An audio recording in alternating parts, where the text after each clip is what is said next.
Salam Bapak Ibu, saudara-saudari yang terkasih. Semoga kita semua selalu dalam keadaan baik, sehat, dan semangat.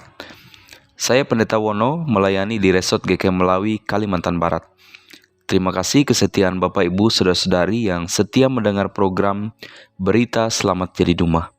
Semoga menginspirasi kita senantiasa dalam berbuat sesuatu yang baik dan memuliakan Bapa kita yang di sorga. Firman Tuhan yang akan kita renungkan saat ini terdapat dalam Mazmur 126 ayat 5 sampai ayat yang ke-6 yang saya bacakan demikian bunyinya. Orang yang menabur dengan mencucurkan air mata akan menuai dengan bersorak-sorai. Orang yang berjalan maju dengan menangis sambil menabur benih pasti pulang dengan sorak-sorai sambil membawa berkas-berkasnya. Bapak Ibu yang terkasih dalam Tuhan, berharap semua keadaan hidup yang dijalani baik-baik saja adalah ekspektasi semua orang, dan itu normal-normal saja. Mana ada sih orang yang mau hidupnya dalam keadaan tidak baik? Semua orang termasuk saya dan Bapak Ibu sekalian berharap hidup ini senantiasa dalam keadaan baik dan diberkati Tuhan, bukan? Sekali lagi bahwa ini adalah ekspektasi yang normal. Namun terkadang hal ini seolah membuat kita mengabaikan satu hal yang merupakan bagian tidak terpisahkan dari perjalanan hidup manusia. Apa itu? Penderitaan. Ada banyak orang yang melihat dari sisi sulitnya penderitaan. Sehingga tidak jarang penderitaan membuat banyak orang pula alami kerapuhan iman dan keputusasaan. Sekalipun situasinya sulit, namun penderitaan yang dialami manusia selalu ada alasan yang menuntut kerendahan hati untuk evaluasi diri. Mungkin ada bagian dari perjalanan hidup yang mulai bergeser dari trek atau jalan sebagaimana kehendak Tuhan atas hidup kita, sehingga Ia izinkan kita jalani dan alami penderitaan. Tujuannya ialah agar kita segera menyadari jalan ini salah, menyimpang, dan harus kembali sebagaimana jalan yang Tuhan tetapkan. Pengalaman penderitaan yang Tuhan izinkan manusia alami bukan untuk membunuh dan membinasakan, melainkan untuk mendidik dalam kebenaran. Bapak Ibu yang terkasih dalam Tuhan, konteks tulisan pemazmur secara khusus Mazmur pasal 126 ini ialah ketika bangsa Israel berada dalam penderitaan sebagai tawanan di Babel. Tuhan Allah izinkan hal ini terjadi tentu karena kedegilan hati mereka yang tidak mematuhi titah dan kehendak Tuhan. Kenyamanan hidup duniawi membuat mereka lupa akan Allah yang adalah sumber segala yang mereka miliki. Orientasi hidup mereka makin bergeser dari percaya kepada Allah menjadi percaya kepada patung. Mereka menyembah berhala dan mempercayakan hidup mereka padanya. Mereka hidup hanya untuk memuaskan keinginan hatinya dan mengabaikan Tuhan yang memelihara mereka dengan penuh kesetiaan. Pengalaman bangsa Israel di Babel adalah penghukuman Tuhan atas ketidaktaatan mereka. Namun, sekaligus melalui bangsa Babel, Allah mendidik mereka untuk kembali pada kepercayaan dan kebergantungan yang mutlak kepadanya.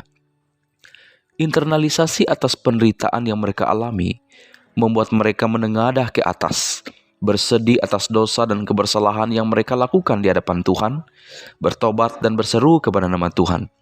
Mohon belas kasihan. Pada ayat yang keempat dikatakan, "Pulihkanlah keadaan kami ya Tuhan." Ini adalah seruan umat di tengah penderitaan, betapa hanya Allah lah satu-satunya tempat minta tolong dan berharap.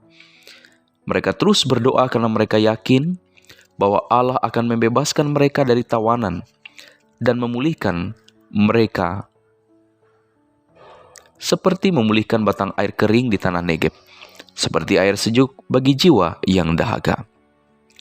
Bapak Ibu yang terkasih dalam Tuhan, setelah menghadapi pergumulan panjang, Tuhan memulihkan keadaan bangsa Israel. Tuhan membawa mereka keluar dari pembuangan, dan janji pemeliharaan pertolongan Tuhan atas nenek moyang mereka di masa lampau menjadi dasar keteguhan hati mereka untuk berpengharapan di masa-masa sulit yang mereka jalani. Pengharapan itulah yang menuntun umat Israel menemukan jaminan akan kebebasan dan keselamatan mereka. Di tengah situasi yang sulit, mereka menabur dengan mencucurkan air mata. Mengasihi sekalipun dibalas dengan kejahatan. Menangis namun tetap menabur kebaikan. Ini adalah benih yang berharga yang membuat mereka dikenan Allah. Hati mereka limpah dengan rasa syukur, sukacita, dan bersorak-sorai. Bapak Ibu yang terkasih dalam Tuhan, penderitaan merupakan bagian tidak terpisahkan dari perjalanan hidup kita semuanya. Dan bisa terjadi pada siapapun, entah itu pejabat, orang biasa, Bapak Ibu, dan saya juga. Mari kita maknai penderitaan itu sebagai cara Allah membentuk kita menjadi pribadi yang bergantung padanya. Berpengharapan pada janji pemeliharaan dan pertolongannya. Jika hari ini hidup kita penuh badai penderitaan, mari bersandar padanya dalam doa yang tiada henti, memohon kekuatan dan hikmat daripadanya dalam doa yang terus-menerus kita sampaikan kepadanya. Memohon kekuatan dan hikmat darinya. Percayalah bahwa badai pasti berlalu. Firman Tuhan dalam Yakobus 4 ayat 8 berkata, "Mendekatlah kepada Allah dan Ia akan mendekat kepadamu." Pemazmur juga menulis dalam Mazmur 25 ayat 14, Tuhan bergaul karib dengan orang yang takut akan Dia, dan perjanjiannya diberitahukannya kepada mereka. Bapak Ibu yang terkasih dalam Tuhan, Allah hidup dan dinamis. Allah tidak pernah pasif atau tinggal diam melihat umatnya menderita. Seringkali sebelum kita berseru memohon belas kasihan, penyertaan dan pertolongan telah dinyatakannya secara ajaib. Allah tahu cara bagaimana Ia berbuat dan kapan Ia bertindak. Karena itu tetaplah bergantung padanya setiap waktu. Sungguh Dia bekerja dalam segala sesuatu untuk mendatangkan kebaikan bagi setiap orang yang menaruh harap padanya. Amin. Mari kita berdoa. Bapa kami yang di sorga, kami mengucap syukur atas kesempatan kami boleh merenungkan firman-Mu. Meteraikanlah kiranya firman-Mu di hati setiap kami yang mendengarkannya, agar kami hidup di dalamnya. Dan biarlah firman itu mengubah hidup kami sehingga menjadi berkat bagi dunia di mana kami tinggal. Diberkatilah pimpinan gereja kami dari Majelis Sinode GKI, Majelis Resort, dan juga Majelis Jemaat GKI. Diberkatilah seluruh warga jemaat. Diperlengkapilah kami dan pakailah kami semua untuk memberitakan kabar baik, kabar yang memerdekakan dan menyelamatkan. Amin.